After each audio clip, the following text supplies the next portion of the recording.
How to identify the three most dangerous types of people in a crisis. Pay attention because this information could save your life. When the power goes down, your neighbors become armed strangers. The guy who used to lend you tools now looks at your yard differently. The family that seemed calm has locked the door and no longer answers. That guy you never paid attention to is now roaming the streets at all hours, checking fences, testing gates. You don't know who has a gun at home. You don't know who is medicated and will run out of medication in 72 hours. You don't know who has a violent history that the police never solved. You don't know who was already on the financial edge before the crisis and now has nothing to lose. Trust is the first thing that rots when the system collapses. And here's what nobody tells you. The biggest threat isn't hunger. It isn't thirst. It isn't lack of shelter. It's people. You can have a 6-month supply and lose it all in one night because you didn't know how to read who was around you. The world didn't end with an explosion. It ended in silence. No electricity, no law, no 911 callers. Just you, your supplies, and a neighborhood full of people you thought you knew. But now those people are hungry, scared, desperate. And here's the detail that changes everything. Some were already broken before the lights went out. The guy with psychiatric problems who controlled himself with medication runs out on the 4th day. The ex-convict who stayed on the straight and narrow because he had a job and support gone. That quiet neighbor who never caused trouble, he never caused trouble because he was afraid of the consequences. Now, there are no more consequences. Crisis doesn't create dangerous people. Crisis removes the restraints that held dangerous people in place. The justice system, the medication, the fear of losing a job, the need to maintain appearances, all of that acted as a brake.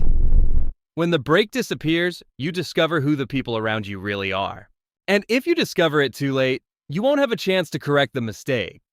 Within a 2-mile radius of your current location, there are 3 types of people who will become a direct threat when order collapses. You don't yet know who they are, but they're there. Living on the same street, shopping at the same market, taking their children to the same school. Ordinary people. People you pass every day without paying attention. But when the social structure fails, they will reveal themselves. And if you can't identify these 3 profiles within the first 48 hours, your chances of making it to the 7th day drop drastically. This isn't theory. This isn't speculation. This is a documented pattern in every social collapse of the last 30 years. Katrina, the 2003 blackout. Argentina 2001, Puerto Rico after Maria. The accounts match. The profiles repeat themselves. 3 types of predatory behavior emerge when the structure falls. Always, without exception. The question is whether you will know how to recognize them before becoming a target. So let's hunt, not for food, for predators. Because physical preparation without reading human threats is incomplete preparation. Most preppers focus on equipment, supplies, technical skills, water filter, generator, weapons, ammunition. All of that is necessary. But few people train to identify predatory behavior. Few people study how humans act under extreme stress. And that's the mistake that kills. Because on the day things get really tough, your survival will depend more on knowing who to avoid than on knowing how to make a fire with a stick. The human predator is more dangerous than any other problem you will face. It thinks, plans, observes, waits. It smiles at you while calculating. It offers help while mapping your house. It makes friends while discovering where you keep supplies. And when it decides to act, you won't have a warning. You'll suffer losses. Or worse. Now, remember this. The goal here isn't to make you paranoid. Paranoia is dysfunctional. Paranoia isolates, creates enemies where none exist, and prevents necessary alliances. You can't survive long-term alone. You'll need people for surveillance, defense, work, and exchange. The key is selecting the right people. And to select the right people, you need to know what to look for. You need to know the indicators before the behavior manifests against you. That's threat intelligence. It's the same principle any military unit uses. Identifying danger before it becomes an attack. There's a difference between operational surveillance and irrational fear. Surveillance is observing patterns, collecting data, and making decisions based on evidence. Fear is reacting emotionally to everything. One keeps you alive. The other kills you through miscalculation or total isolation. In the next few minutes, you will learn about three profiles: the hollow man, the operator, and the smiling predator. Each is dangerous in a different way, each requiring a different response. You will learn the warning signs they emit without realizing it. You will learn when to keep your distance, when to negotiate, and when to cut off contact completely. You will learn when the threat justifies a direct defensive response. This knowledge needs to sink in now, while you have time and mental clarity. In the midst of a crisis, you can't study. In the midst of a crisis, you act with what you already know. If you don't know how to read a social predator, you'll learn the hard way, when it's too late. So don't go anywhere. The first profile is the most unpredictable of all. It's the person who has lost everything and no longer has any reason to follow any rules. Let's talk about the hollow man. The hollow man. This is the most unpredictable profile you'll find. Pay attention because he doesn't seem dangerous at first. He seems defeated. He seems like someone who has given up. And that's exactly what makes him a ticking time bomb. Imagine someone who has lost family, lost their home, lost any prospect of a future. He's there in the ruins of what's left of his life, empty eyes, not sad, not angry, simply empty, as if he's switched off inside. This guy has nothing left to lose, and when someone has nothing left to lose, consequences cease to exist. Think about it. What keeps most people in line? Fear of losing their job, fear of going to jail, fear of losing family, fear of losing their reputation. The hollow man has already lost all of that. There's nothing left to hold him back. There's no tomorrow to protect. There's no one waiting at home. There's no reason to restrain himself. And that means he'll do anything, without hesitation. Steals your last can of food on impulse. Attacks because he heard a rumor that you have supplies. Burns down your shelter because someone said something that irritated him. Logic doesn't work with this profile. Rational negotiation doesn't work. He's not operating on the same cost-benefit system as you.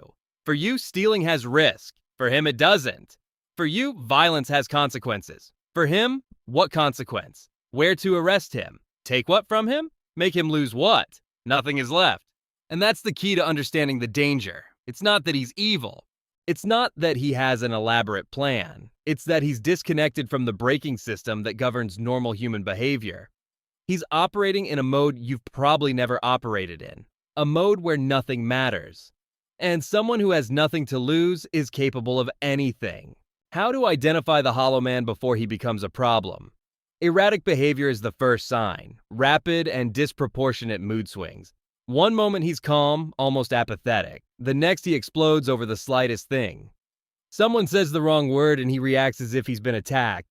This oscillation isn't normal stress. It's the instability of someone who has lost their internal anchor. Second sign, impulsive decisions without apparent logic. He does things that don't make strategic sense. He wastes resources, creates unnecessary conflict, acts against his own interests. This shows that his consequence evaluation system isn't working. Third sign, voluntary isolation.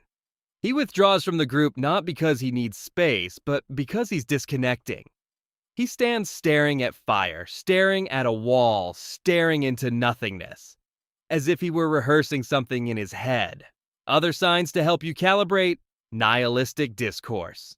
He says that nothing matters, that it doesn't matter, that there's no point anymore. It's not philosophy, it's a state of mind. He truly believes that nothing is worth anything. A history of recent and severe loss is a strong indicator. He lost his wife, he lost his child, he lost everything that defined his identity. And he's not processing this in a healthy way, he's shutting down. Lack of basic personal care. He stops eating properly, stops cleaning himself, stops maintaining any routine. This indicates that the person has given up on himself, and someone who has given up on themselves has no reason to preserve anyone else. An extremely short fuse is also an indicator. A violent reaction disproportionate to minimal provocation. It's not the guy who gets angry and then calms down. It's the guy who goes from zero to explosion without an intermediate step. How to deal with the hollow man. First rule, immediate distance. Don't try to be a therapist. Don't try to save them. You don't have the structure for that in a crisis situation. Psychologists trained in a controlled environment have difficulty with this type of person.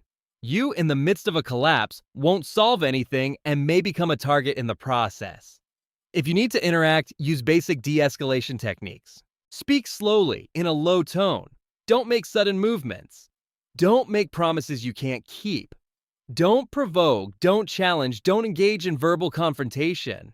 Let the person feel heard without giving them real power. This buys time. Time for you to get out of the situation, time for distance, time for protection. Don't try to argue logically. They are not operating logically. Try to reduce tension enough to create an opening for an escape. What if the hollow man represents a real risk to your group? The answer is harsh but necessary. Prioritize collective safety. Isolate, distance, expel if necessary. You can't save everyone. Trying to save those who can't be saved puts those who depend on you at risk. This isn't cruelty, it's triage. It's the same decision a medical team makes in a disaster. Limited resources go to those who have a chance. Your energy, your attention, your safety are limited resources. Spending them on those who are going to explode anyway is taking away from those you can truly protect. Expulsion from the group must be done safely. Don't humiliate. Don't provoke. Don't create an enemy who will return for revenge. Do it firmly, but without unnecessary cruelty. Clear limits, no room for negotiation, no drama. That's the hollow man. Unpredictable, disconnected, dangerous, precisely because he has nothing left to lose. Now let's move on to the second profile, the operator. This one is different. This one knows exactly what he's doing. The operator. This profile is different from the hollow man in every way. The hollow man is chaos without direction. The operator is chaos with purpose. He's not lost. He's not desperate. He's not reacting impulsively. He's calculating. While everyone around him panics, he smiles. While you tremble trying to understand what's happening, he already knows exactly what he's going to do. Chaos is his natural environment. It's the playground where he operates best. He might be ex-military, ex-police officer, ex-gang member, ex-convict. The label doesn't matter. What matters is the experience. This guy has seen violence up close. He's used violence. He's been in situations where life depended on quick decisions and brutal action. And he survived. This means he has a repertoire that you probably don't have. He knows how real confrontation works. He knows that most people freeze when things get tough. And he uses that. Violence is his language. It's not a last resort. It's an everyday tool. He's used it before. He'll use it again. And he does so without remorse. This doesn't mean he goes around attacking everyone. A smart operator doesn't waste energy. He assesses, selects, and acts when the advantage is clear. The difference between him and you is that for you, violence is an extreme situation you hope never to face. For him, it's a tactical option available at any time. This completely changes the dynamic. You're playing checkers while he's playing chess. You're reacting while he's 3 moves ahead. And here's the real danger. The operator isn't dangerous just because of his physical strength. He's dangerous because of his strategy. He knows how to organize people. He knows how to intimidate. He knows how to take control of resources and people. He knows how to create a power structure where he's at the top. How to identify the operator? First, physical signs. Scars in places that indicate confrontation. Gang, military, or prison tattoos. A different way of walking, upright posture, efficient movement without wasted gestures. Eyes that don't stay still, always scanning the environment, always aware of exits, always assessing who is where. This is the guy who enters the room and in 10 seconds already knows where the door is, where the window is, who is a potential threat, who is an easy target. He does this automatically. It's training, not paranoia. Second, behavior under pressure. While everyone else is in a frenzy, he is calm. Not the calm of someone who hasn't understood the situation, the calm of someone who has seen worse. This confidence amidst chaos is not bravado, it's experience. and this attracts desperate people who want someone to follow. Third sign, he takes control quickly. He doesn't wait for an invitation. He doesn't wait for an election. He doesn't wait for permission. He sees a leadership vacuum and fills it. He starts by giving small orders, testing who obeys.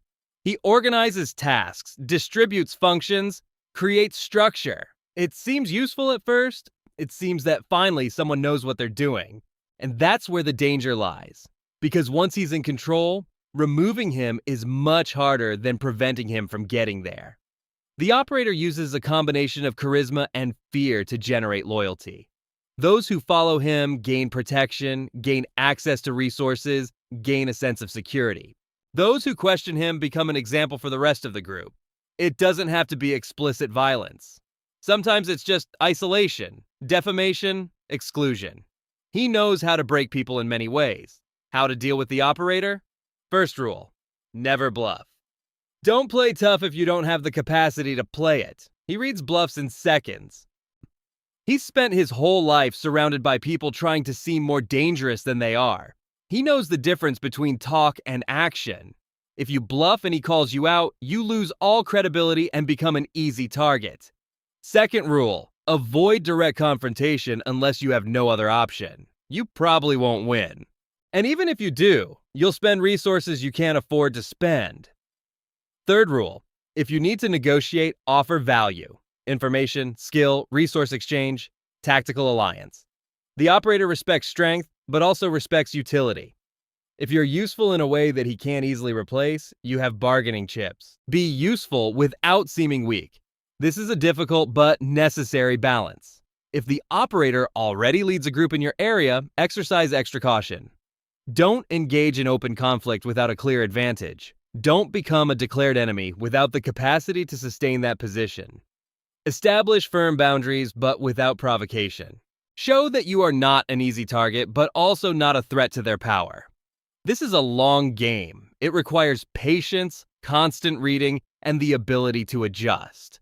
The operator is a strategic predator. They don't attack impulsively. They attack when it makes sense. Their defense is to make no sense as a target. Too high a cost, too low a benefit. Remember that. Now let's move on to the third profile. And this is the most dangerous of all, because they don't seem dangerous.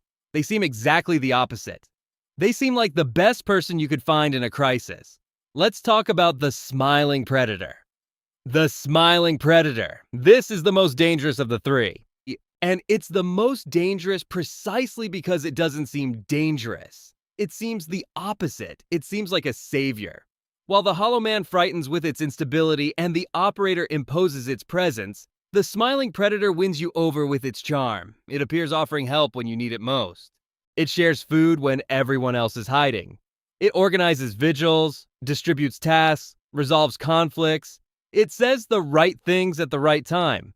It seems like the person the group was waiting for. Finally, someone trustworthy, someone with goodwill, someone who cares. And that's exactly what it wants you to think. Because while you're relieved to have found someone reliable, it's mapping. Mapping resources, mapping weaknesses, mapping who is influential and who is vulnerable. Every smile is data collection. Every favor is an investment that will be demanded later. The smiling predator understands something most don't. In a crisis, trust is the most valuable currency. Whoever gains trust gains access. Access to information, access to resources, access to people. And once inside the circle of trust, control comes naturally. No weapons are needed, no physical force, no direct threats. He controls because everyone depends on him. He knows where the food is, who's fighting whom, knows the secrets, knows the vulnerabilities. And when he decides to use this power, it's too late to resist. You're trapped in a web you didn't even see being built. The people around him defend him because he helped them. Questioning him is questioning the person who saved the group. And so he remains untouchable while he extracts what he wants from whomever he wants. How to identify the smiling predator before he settles in? First sign, excessive charm. He's too friendly, too helpful, too available. It seems too good to be true.